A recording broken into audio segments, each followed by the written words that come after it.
So hello hi good morning, কেমন আছো তোমরা সবাই? আমি মৌমিতা আর পিঙ্কি লাইফস্টাইল চ্যানেলে তোমাদের সবাইকে অনেক অনেক অনেক স্বাগত।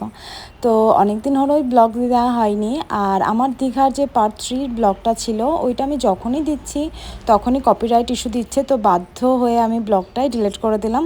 সো যাই হোক, দীঘার থেকে ঘুরে এসেছি, তোমরা হয়তো সবাই জানো। আর আমার চোখ মুখের অবস্থা তো দেখতেই পাচ্ছ, এত পরিমাণ ট্যান পড়ে গেছে, এত কালারটা ডাউন হয়ে গেছে, কি মানে বলবো। সেই জন্য আমি ভাবলাম বাড়িতে এসে একটুখানি স্কিন কেয়ার রুটিনটা তো করাই যায়, তো সেই জন্য এটা তোমাদের সঙ্গে হালকা করে একটু শেয়ার করে নিলাম। সো আমি এখানে প্রথমে আমার আইব্রোটা করব। আইব্রোটা হয়ে গেছে, আর আমি কিন্তু আমার আইব্রোটা নিজেই বাড়িতে করি।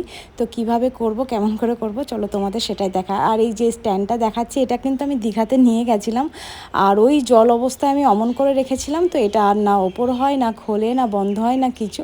সো এটা খারাপ হয়ে গেছে। তো যাই হোক, আমি প্রথমে আইব্রোতে একটুখানি পাউডার লাগিয়ে নেব, একটু না মানে অনেকটাই লাগিয়ে নিয়েছিলাম। আর তারপরে হচ্ছে ওই ধাগাটা দিয়ে, মানে আইব্রো প্লাগ করে যে ধাগা, ওইটা আমি আমার হাতের পাঞ্চ অনুযায়ী, ওটা মাপ অনুযায়ী কেটে নেব। আর দেন তারপরে কিন্তু আমি আমার আইব্রোটা নিজেই থ্রেড করব।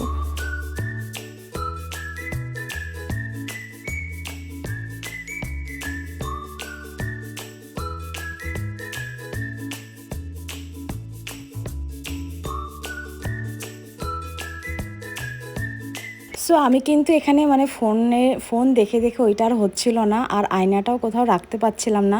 আবার যেহেতু এটা আমাকে ফোনে ক্যাপচার করতে হবে, ওই জন্য আমি এখানে বারবার ট্রাই করছিলাম।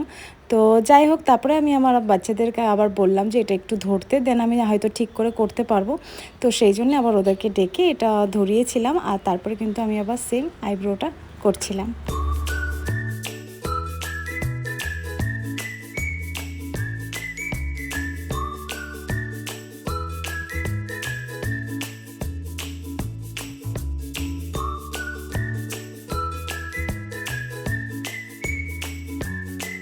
তো যাই হোক, আমি ভাবলাম ফোনে আর করব না, আমি নিজের মতো নিজে আয়নাটা সেট করে তারপরে একা একা করেছি। আর এই দেখো, আমি থ্রেডিংটা করে নিয়েছি, আর অনেকটা কিন্তু লাল হয়ে গেছে। আমার কিন্তু সেন্সিটিভ প্লাস ড্রাই স্কিন, তো এরকম রেড রেড হয়ে যায় আমার স্কিনটা। স্ক্রাবিংটা নিয়ে, হোয়াইট গ্লো স্ক্রাবিংটা নিয়ে এখানে একটু স্ক্রাব করে নিয়েছিলাম। যখনই ট্যানিং কোনো প্যাক লাগানো হয়, তো তার আগে স্ক্রাব করাটা খুব জরুরি। তো আমি এখানে একটুখানি স্ক্রাব করে নিয়েছিলাম। তো আমার কাছে প্রথমেই দেখিয়েছি দু ধরনের স্ক্রাবও রয়েছে, তো আমি ভাবলাম লোটাসের হোয়াইট গ্লোটা মুখে লাগাই, আর যেটা আর একটা ছিল, ওটা যেটা মাম্মা আর্থের ছিল, ওটা আমি ভেবেছিলাম হাতে পায়ে লাগিয়ে নেবো।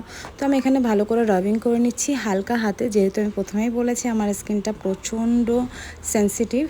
তো ওই জন্য তারপরে এটাকে আমি ভালো করে ওয়াশ করে নিয়েছি, আর ওয়াশ করে নেওয়ার পরে আমি কিন্তু এখানে লাগিয়ে নিয়েছিলাম বরফ। আর এই যে বরফটা লাগানোর পরে আমার ফেসটা একদম ঠান্ডা হয়ে গেছিলো, তারপরে কতটা স্মুথ অ্যান্ড ফ্রেশ লাগছিল। দেন আমি কিন্তু তারপরে O3 যে ডিট্যান প্যাকটা ছিল, এটা আমি নিয়ে এসেছিলাম আগের বার যখন আমি ওয়াটার পার্কে গেছিলাম, তারপরেই কেনা হয়েছিল। অ্যান্ড এটার প্রাইস ছিল কিন্তু 830।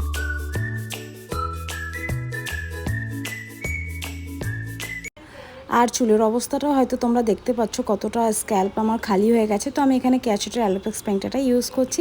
তো চলো দেখা হচ্ছে আবার পরের ভিডিওতে, ততক্ষণের জন্য টাটা।